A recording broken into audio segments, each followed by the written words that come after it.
How you want to start? From the beginning. Reggae is a people music.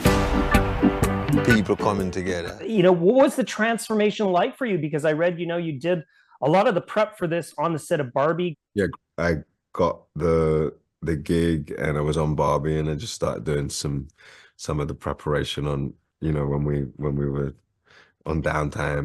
It involved spending a lot of time with Bob's family and getting to know them and finding out about Bob through them and through his friends and people that he grew up with and people who worked with him. It was finding Bob for me was only possible because I got to spend so much time with, you know, many people who knew him and were with him during the period of the film, and so many of Bob's friends from Trenchtown who knew him when he was 13, 14 years old. So it was really unique in that way.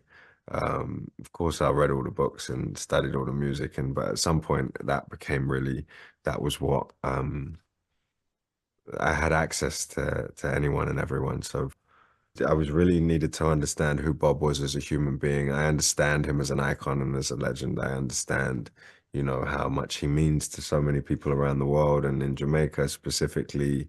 And his music speaks for itself. It's still played everywhere, every other shop I go into, you know, there's Bob Marley's playing, you know, he's just been a part of all of our lives. You know, I can't even remember when I first heard of Bob. It's just always been that way. But to get to know him as a father and as a human and to understand his experience as a child and what he was like and what he went through, that happened because I could talk to everyone, you know, and the family. You've played Barack Obama, Malcolm X. You've been part of the MCU. This is the role of a lifetime, though I think. And was there any reservations? Did you have any nervousness about saying yes to this? No, I just felt that I just wanted to make sure that the family knew that I couldn't sing or dance and that me and Bob are physically very different. I just wanted to make sure there was no misunderstanding. So when I first heard about it, I was like, well, no, this is not right, you know, because they obviously don't know.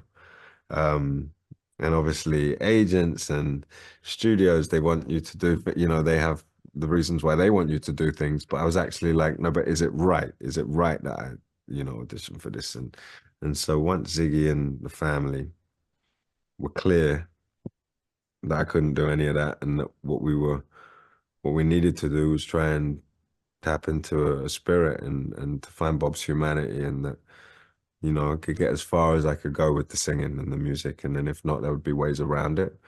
Then I was good to go. It was just the language and the Jamaican patois and the authenticity of how Bob spoke was the most important thing to the family and to the studio, and that gave me a lot of confidence. I was like, well, me too, you know. So we were all agreed on that from the beginning, and then it was just, you know, we can all just try our best and make sure we work as hard as we possibly can to represent Bob in the way that he deserves. So, yeah, it was a community.